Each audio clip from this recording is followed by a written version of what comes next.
వేకువ వాక్యము ఇది దైవ వాక్యము.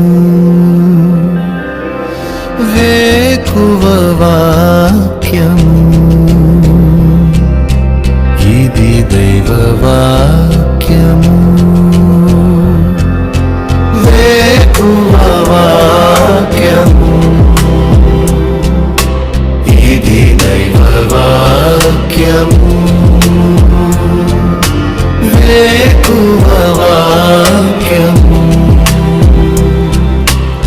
ఇది దైవ వాక్యము.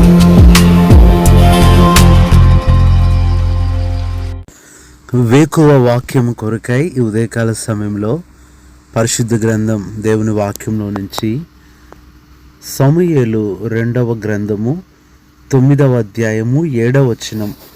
నీవు సదాకాలము నా బల్ల యొద్దనే భోజనము చేయుదువని సెలవీయగా. ఈ సందర్భం మనకు తెలుసు. రాజైన దావీదు సౌలు కుమారుడు యోనాతాను కుమారుడు అనగా సౌలు మనవడైన మెఫీబోషెత్తో ఈ మాట చెప్తున్నాడు. మెఫీబోషెత్ పరిస్థితి మనకు తెలుసు. అందరూ విడిచిపెట్టబడి అందరూ చనిపోయి ఒక అనాథగా ఎక్కడో లోదెబారులో మాకీరు ఇంట అమ్మీయేలు అనే అతని ఇంటి దగ్గర ఉంటున్నాడు. అలాంటి పరిస్థితుల్లో ఒక అనాథగా దిక్కులేని వ్యక్తిగా ఉంటున్న ఆ మెఫీబోషెతును దావీదు సీబా ద్వారా వెతికి తెప్పించి కనుగొని మరి ఏదో ఒక రోజు భోజనం పెట్టి 2 రోజులు ఉంచుకొని పంపించేస్తాననట్లేదు, కానీ సదాకాలము నీవు నా బల్ల యొద్దనే భోజనం చేస్తావంటున్నాడు. ఇక్కడ దావీదులో దైవ ప్రేమ మనకు కనపడుతుంది. దేవుడు కూడా అంతే. మనం ప్రేమించలేదు కానీ ఆయనే మనల్ని ప్రేమించాడు. మనం వెతకలేదు కానీ ఆయనే మనల్ని వెతికాడు. మనం పిలవలేదు కానీ ఆయనే మనల్ని పిలిచాడు.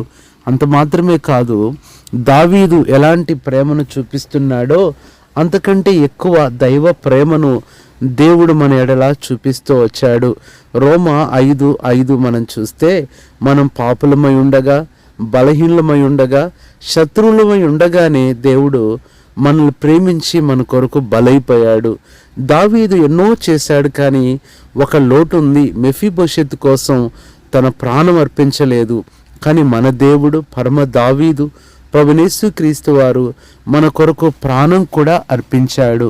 ఈ ఉదయకాలంలో ప్రభువు నీతో మాట్లాడుతున్న మాట, నీవు సదాకాలం నా బల్ల యొద్దనే ఉంటావు అంటే ఇక్కడ ఎంత గొప్ప ధైర్యము ఆదరణ కనపడుతుందంటే, ఇక నువ్వు ఎక్కడికి వెళ్ళాల్సిన పని లేదు, నువ్వు ఎక్కడ కూడా తిరగాల్సిన పని లేదు, నా బల్ల దగ్గర నీకు అన్నీ ఉన్నాయి అని ఒక ధైర్యము ఆదరణకరమైన మాటను దావీదు చెప్తున్నాడు.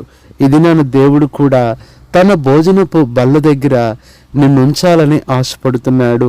ఇక్కడ భోజనపు బల్ల దగ్గర ఒక్క భోజనమే ఆహార పదార్థాలే అని ఏమాత్రం అనుకోవద్దు.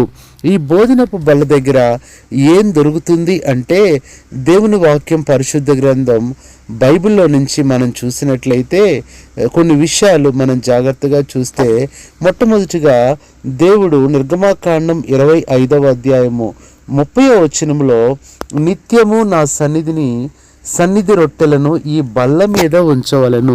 మొట్టమొదట ఈ బల్ల ఏం చూపిస్తుందంటే దైవ సన్నిధి చూపిస్తుంది. అనగా నువ్వు ఇప్పుడు దైవ సన్నిధిలోనే ఉంటావు.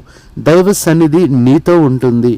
దేవుని సన్నిధికున్న గొప్పతనం 3 అంతలుగా ఉంటుంది. మొట్టమొదటిగా దేవుని సన్నిధి దగ్గరకు నువ్వు రావచ్చు. రెండవది దేవుని సన్నిధే నీ దగ్గరికి వస్తుంది. మూడవది నువ్వు ఎటు వెళ్తే అటు దేవుని సన్నిధి నీతో పాటు ప్రయాణిస్తుంది. ఇంత గొప్ప దేవుని సన్నిధి మనతో ఉన్నది. కాబట్టి ఇక్కడ సన్నిధి అనే మాట మనం చూస్తున్నాము. రెండవదిగా చూస్తే నిర్గమాకాండం 26:35 ఆ బల్ల ఎదుట దీపవృక్షాన్ని ఉంచాలి. రెండవది దేవుని వెలుగు కనపడుతుంది.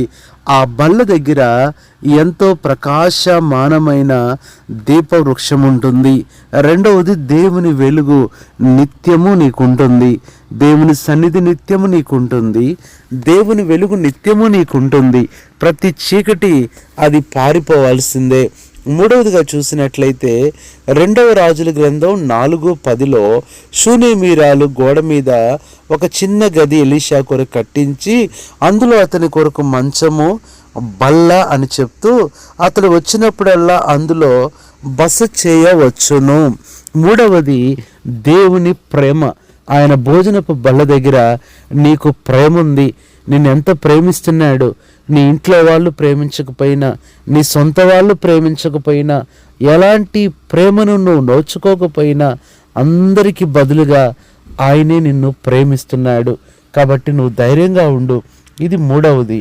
నాలుగవది మనం చూస్తే నెహెమ్యా గ్రంథం 5:17 నా భోజనపు బల్ల చుట్టూ మా చుట్టూనున్న అనుజనులో వచ్చిన వారు కాక యూదులు అధికారి 150 మంది కూర్చున్నారు. ప్రియులారా, మనం ఇట్లా చూసుకుంటూ వెళ్తే నాలుగవదిగా దేవుని బల్ల దగ్గర దేవుని సహవాసం నీకు లభిస్తుంది. ఈ బల్ల అనేది నువ్వు దూరం చేసుకున్న వారందరినీ నీ దగ్గరికే తీసుకొస్తుంది. నీకు శత్రువులైన వారిని సమాధానపరుస్తుంది. నీ విరోధులను నిమ్మలపరుస్తుంది. నిన్ను నిందించిన వారు, దూషించిన వారు అందరూ వచ్చి నీతో సమాధాన పడేటట్లుగా ఇది దైవ సమాధానము అని మనం చెప్పవచ్చు. ఇది నాలుగవది. ఐదవది 128వ కీర్తన 3వ వచనం నీ భోజనపు బల్ల చుట్టూ నీ పిల్లలు ఒలీవ మొక్కల వలె ఉందురు. ప్రియులారా, ఐదవది మనం చూసినట్లయితే బల్ల అనేది ఏం చూపిస్తుందంటే ఒక కుటుంబ జీవితం, భార్య, భర్త, పిల్లలు. ఇది నీ జీవితాన్ని కూడా ఒక కుటుంబంగా దేవుడు కడతాడు. ఇది నిరీక్షణకు గుర్తుగా ఉంటుంది. దేవుని నిరీక్షణ ఇక్కడ కనపడుతుంది. ఆరవదిగా హెచ్కేలు గ్రంథం 41:22లో యెహోవా సముఖమందుండు బల్ల అంటున్నాడు.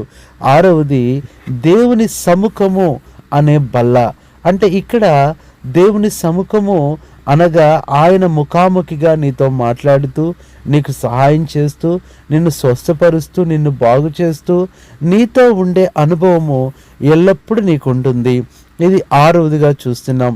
ఏడవది చివరి మాట హెచ్కేలు 44:16లో పరిచర్య చేటకై వారే నా బల్ల యొద్దకు వత్తురు. ఏడవది దేవుని యొక్క పరిచర్యకు గుర్తుగా ఉంటుంది.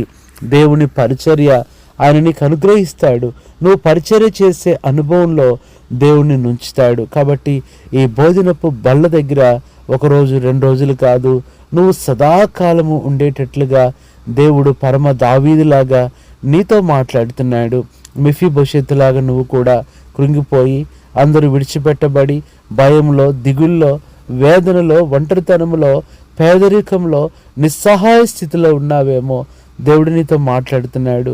నా భోజనపు బల్ల నీకుంది. అక్కడ నీకు ఆదరణ ఉంది, ప్రేమ ఉంది, నెమ్మది ఉంది, సమృద్ధి ఉంది, ధైర్యము, నిరీక్షణ అన్నీ ఉన్నాయి అని ప్రభు చెప్తున్నాడు. అంతకు మించి ఆ బల్ల దగ్గర ప్రభువే నీతో ఉన్నాడు. ధైర్యంగా ఉండు. ప్రభువే నీకు సహాయం చేసి ఆ బల్ల దగ్గర నీ ప్రతి ఆత్మీయ ఆకలిని, ప్రతి ఆత్మీయ అవసరతను తీర్చి నీకు సహాయం చేస్తాడు. అలాగున మీ కొరకే ప్రార్థన చేస్తాం. పరిశుద్ధుడైన తండ్రి, ప్రభువైన యేసుక్రీస్తు నామములో వందనాలు చెల్లిస్తూ ఈ ఉదయకాల సమయం వేకు వాక్యం ద్వారా మాతో మాట్లాడుతూ వచ్చారు. మెఫీబోషెత్తో దావీదు చెప్పిన మాట ఇది మాతో పరమ దావీదు ప్రభువైన యేసుక్రీస్తు వారు చెప్తున్నారు. ఆయన భోజనపు బల్ల దగ్గర మాకున్న ఏడంతల సమృద్ధి గురించి చెప్పారు. ఈ దినమంతా మా ప్రియులు అలాంటి సమృద్ధి కలిగి నెమ్మది పొందటానికి, అక్కర్లు తీర్చబడటానికి, ఆరోగ్యం సంతోషంగా ఉండటానికి సహాయం పడమని ప్రభువైన యేసుక్రీస్తు నామములో ప్రార్థిస్తున్నాము తండ్రి. ఆమేన్. మన తండ్రి అయిన దేవుని ప్రేమ, మన ప్రభువైన యేసుక్రీస్తు కృప, పరిశుద్ధాత్మ అన్యోన్య సహవాసం మనందరికీ సదాకాలం తోడై ఉండి నడిపించునుగాక. ఆమేన్.